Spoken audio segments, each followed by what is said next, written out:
Hello friends, welcome to software engineering channel. क्या हाल चाल है आप लोगों का। मैं हूं हमाद मकबूल और आज मैं आप लोगों के सामने एक बड़ा ही इंटरेस्टिंग किस्म का पॉडकास्ट लेके आया हूं। अमूमन मैं इतने ज़्यादा पॉडकास्ट बनाया नहीं करता। मेरा जो चैनल का फोकस है वो ज़्यादातर प्रोग्रामिंग रिलेटेड वीडियोस और प्रोग्रामिंग की सीरीज़ पे रहता है। लेकिन जब मुझे लगता है कि किसी टॉपिक पे बात करना बहुत ज़्यादा लाजमी हो चुका है तो उस टाइम मैं ज़रूर उस टॉपिक पे एक पॉडकास्ट लेके आता हूँ। और पॉडकास्ट के अंदर भी मेरा जो जो जो मेरा प्लान होता है या फिर जो मेरी थॉट होती है वो यही होती है कि मैं किसी के सामने अपने ओपिनियन, अपनी राय कम से कम रखूं, बल्कि सबके सामने मैं फैक्ट्स एंड फिगर्स को उठा के रख दूं और उसकी बेस पे आप लोग खुद डिसाइड करो कि क्या हो रहा है और क्या होने वाला है इन फ्यूचर। तो आज का जो हमारा पॉडकास्ट है वो है, उसका नाम है the AI bubble and jobs future. मैं इसको थोड़ा सा एक्सप्लेन कर देता हूँ आपके सामने। एआई बबल का मतलब ये कि आजकल अगर आप गौर करें तो एआई का ट्रेंड जो है वो बहुत बढ़ता चला जा रहा है। मतलब जो एआई का एक बबल बना हुआ है, वो जो एक बुलबुला बना हुआ है, वो बड़े से बड़ा होता चला जा रहा है। तो हम कुछ उसके बारे में बात करने वाले हैं। और जब भी एआई बबल के बारे में बात होती है तो दूसरी तरफ जो बात होती है वो जॉब्स के फ्यूचर की बात होती है कि जॉब्स के का क्या हाल होने वाला है, जॉब्स किधर जाएंगी अगर एआई इसी तरीके से जॉब्स को खाता चला गया। तो लोग इस चीज़ को लेके बड़े परेशान हैं। तो हम आज की इस वीडियो में, इस पॉडकास्ट में एआई बबल के बारे में और जॉब्स के फ्यूचर के बारे में बात करेंगे। लेकिन इससे पहले कि मैं उस टॉपिक पे कोई बात शुरू करूं, मैं आप लोगों के सामने एक 90s का वाकया रखना चाहता हूं जिससे आपको ये एआई बबल का कंसेप्ट समझने में काफ़ी ज़्यादा हेल्प होगी। बल्कि ये जो एक मैंने स्टेटमेंट लिखी है द एआई बबल, ये बेसिकली उस 90s के वाकये से ही इंस्पायर है। तो सबसे पहले तो हम उस वाकये की तरफ चलते हैं। 1990s का दौर था और इंटरनेट जो है वो उस टाइम की बड़ी कूल थिंग थी, एक न्यू थिंग थी। और लोगों को ऐसा लगता था कि जो आने वाला दौर है वो सारा का सारा इंटरनेट का है। ये बात सच भी है, आज हम खुद देख सकते हैं कि जो आज का दौर है वो सारा का सारा इंटरनेट का है। लेकिन कई दफ़ा लोग जो है वो कुछ चीज़ों को लेके आहिस्ता आहिस्ता बड़े जज्बाती हो जाते हैं। 1990s में दौर आया तो इंटरनेट का दौर आया तो लोगों ने इसके अंदर जो है इन्वेस्टमेंट करना शुरू कर दी। इन्वेस्टर तो देखता रहता है कि कहाँ से मुझे रिटर्न आएगा और मैं वहाँ पे पैसे लगाऊं। अ, थोड़ी बहुत इन्वेस्टमेंट हो रही थी, आहिस्ता आहिस्ता आहिस्ता वो इन्वेस्टमेंट का जो सिलसिला था वो तेज़ होता चला गया। 1995 के अंदर इसमें बहुत ज़्यादा इन्वेस्टमेंट होने लगी। इंटरनेट में इन्वेस्टमेंट से मुराद ये है कि जो कंपनीज इंटरनेट पे आ रही थी, जो डॉट कॉम डोमेन्स के थ्रू अपने बिजनेस को इंटरनेट पे रिफ्लेक्ट कर रही थी, उन सब के अंदर इन्वेस्टर पैसे लगाने लगा कि यही तो सब फ्यूचर है हमारा आने वाला, तो हम क्यों ना इसके अंदर पैसे लगाएं। तो इन्वेस्टर इन कंपनीज के अंदर बहुत ज़्यादा पैसा लगा रहा था। 1995 के अंदर वो इन्वेस्टमेंट का सिलसिला अचानक से एक बहुत ज़्यादा ट्रेंडिंग होता चला गया और बहुत ज़्यादा बढ़ता चला गया। और 1995 से 2000 तक बहुत ज़्यादा इंटरनेट पे इन्वेस्टमेंट हुई। और जब इतनी ज़्यादा इन्वेस्टमेंट हुई तो एक वक्त ऐसा आता है कि इन्वेस्टमेंट्स करते रहते हो आप और उसके बाद थोड़े से रियलिस्टिक होकर देखते हो कि यार इतनी इन्वेस्टमेंट तो कर चुका हूँ, तो अभी तक मुझे इस इन्वेस्टमेंट के ऊपर रिटर्न क्या आया है। तो ज़रा थोड़ा सा हम अपनी फिगर्स को भी देख लें। तो जब फिगर्स को देखने की तरफ बात गई तो उस वक़्त पता ये चलता है 2000 के दौर में कि जो कंपनियां हैं जिन पे इन्वेस्टमेंट की जा रही है वो बैठ के उस इन्वेस्टमेंट को खा रही हैं और उसके ऊपर अभी तक कुछ रिटर्न नहीं लेके आ रही। अचानक से जो इन्वेस्टमेंट का सिलसिला था वो रुकता रुकता चला गया, ठीक है। और उसके रुकने के साथ साथ जो दूसरी चीज़ हुई बहुत इंपॉर्टेंट किस्म की, वो ये हुई कि जो सारी की सारी जो मार्केट थी वो क्रैश कर गई, जो स्टॉक एक्सचेंज थे वो क्रैश कर गए और 76% मार्केट डाउन चली गई। ये कोई छोटी चीज़ नहीं होती। और उस टाइम पे जब सारी की सारी इंटरनेट पे लग रही हो इन्वेस्टमेंट आपकी। और एक और जो इंटरेस्टिंग बात थी वो ये कि लोग जो बाकी फील्ड्स थी वो भी इससे मुतासिर हो रही थी। बाकी इससे मुतासिर इसलिए हो रही थी क्योंकि जो लोग थे वो सारी की सारी इन्वेस्टमेंट बाकी फील्ड्स में से निकाल के इंटरनेट में लगा रहे थे क्योंकि उनको लगता था कि इसमें से हमें एक अच्छा रिटर्न आ सकता है। लेकिन वो सारी उम्मीदें टूट गईं। जो स्टॉक एक्सचेंज था वो नीचे जाने लगा। जो इंटरनेट के साथ जुड़ी हुई स्टॉक मार्केट्स थी वो 76% नीचे चली गईं और इससे आपकी इकोनॉमी पे बड़ा बुरा इम्पैक्ट पड़ता है। इवन कि सिस्को जैसी बड़ी कंपनियों को भी इस चीज़ का झटका बर्दाश्त करना पड़ा।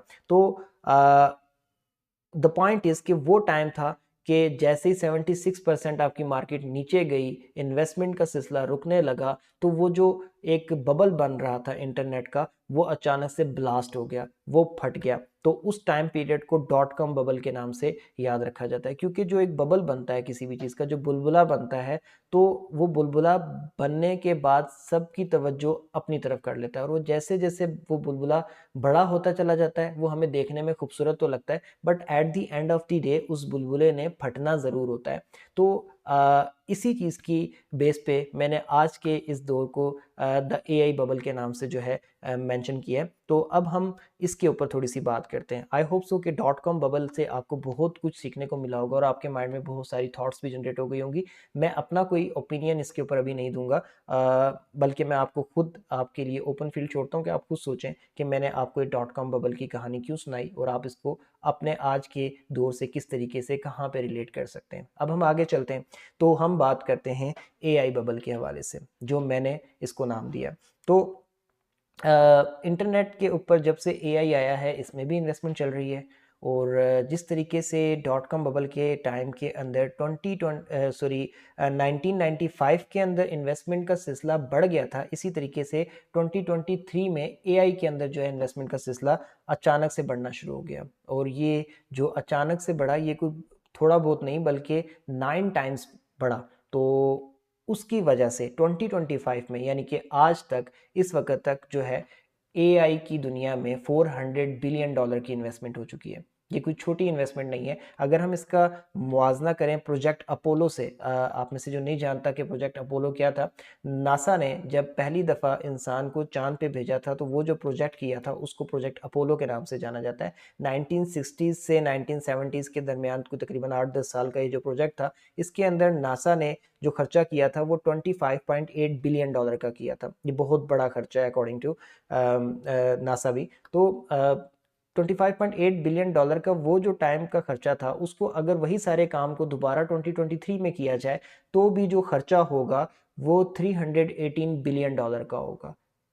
हमारी जो एआई के ऊपर इन्वेस्टमेंट्स हैं वो $400 बिलियन को क्रॉस कर रही हैं। यानी कि एक इंसान को चांद पे भेजने के लिए बिल्कुल दोबारा से ज़ीरो से रिसर्च की जाए और फिर उसके बाद उसको चांद पे भेज भी दिया जाए, तो भी जो आपका खर्चा बनेगा वो $318 बिलियन बनेगा। जबकि आप जो एआई के अंदर अभी तक मार्केट में ग्लोबली इन्वेस्टमेंट कर चुके हैं, वो $400 बिलियन को क्रॉस कर रही है। तो ये एक बहुत बड़ा फिगर है।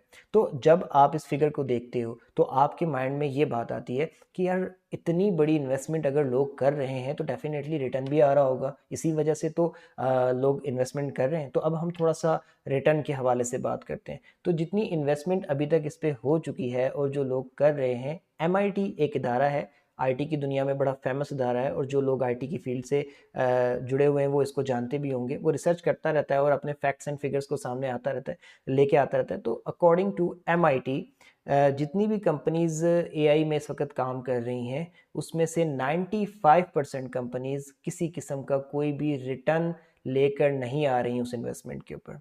सिर्फ 5% कंपनीज हैं जो कि कुछ थोड़ा बहुत इन्वेस्टमेंट के ऊपर रिटर्न लेके आ रही हैं। तो चलो, $400 बिलियन इन्वेस्टमेंट तो हो गई। अब वो जो 5% कंपनीज जो रिटर्न लेके आ रही हैं, वो कितना लेके आ रही हैं? अगर हम उस पर गौर करें, तो वो जो रिटर्न लेके आ रही हैं वो है सिर्फ और सिर्फ $15 बिलियन का। ये बड़े हैरान करने वाले फिगर्स हैं, जो कि इस वक्त तक दुनिया के सामने खुल के नहीं आ सके हैं, क्योंकि इस वक्त बात हो रही है तो सिर्फ यही कि AI is the cool thing, आने वाला वक्त एआई का है, एआई सीखो, एआई में जाओ, एआई की जॉब्स, ये वो सब कुछ। जबकि जो पीछे पर्दे के फिगर चल रहे हैं वो बहुत हैरान करने वाले हैं। ये बहुत खतरनाक बात भी है अगर आप देखें कि $400 बिलियन की इन्वेस्टमेंट हो चुकी है और अभी तक रिटर्न ऑफ इन्वेस्टमेंट 12 से $15 बिलियन आया है। तो ये कुछ भी नहीं है। तो अच्छा, तो इसका क्या मतलब है? क्या ये बबल फटने वाला है? ये डिसाइड आपने करना है। लेकिन अब दूसरी तरफ हम चलते हैं, इसके जॉब्स के इम्पैक्ट के ऊपर। ठीक हो गया कि जॉब्स का फ्यूचर क्या है। तो देखें, अभी तक यूएस मार्केट में जो जॉब की लिस्टिंग हो रही है, उसके अंदर अगर सारी जॉब्स को भी आप एनालाइज करें, तो 1.8% जॉब्स जो है वो एआई के रिलेटेड है। चलो हम इसको राउंडिंग में कर लेते हैं, 2% जॉब्स जो है वो एआई के रिलेटेड हैं। स्टिल 98% जॉब्स जो हैं वो ऐसी हैं जिसमें इस वक्त भी एआई की बहुत ज़्यादा ज़रूरत नहीं है, या एआई के ऊपर बेस करने वाली जॉब नहीं है। थोड़ा बहुत एआई तो हर कोई ही आजकल इस्तेमाल कर रहा होता है अपने काम को आसान बनाने के लिए, लेकिन मुकम्मल एआई पे डिपेंडेंट जॉब्स अभी भी नहीं है 98%। सिर्फ 2% जो है जॉब लिस्टिंग वो रिलेटेड टू एआई है। लेकिन अगर हम शोर की तरफ देखें तो वो बहुत ज़्यादा है। ठीक है, अब इसके बाद अगर हम बात करें कि आने वाला वक्त जो है वो एआई का है, और एआई जो है वो जॉब्स को रिप्लेस कर रहा है, वो इंसानों की जॉब्स ले रहा है और खुद आके बैठ रहा है, तो चले हम इसकी तरफ भी जाते हैं।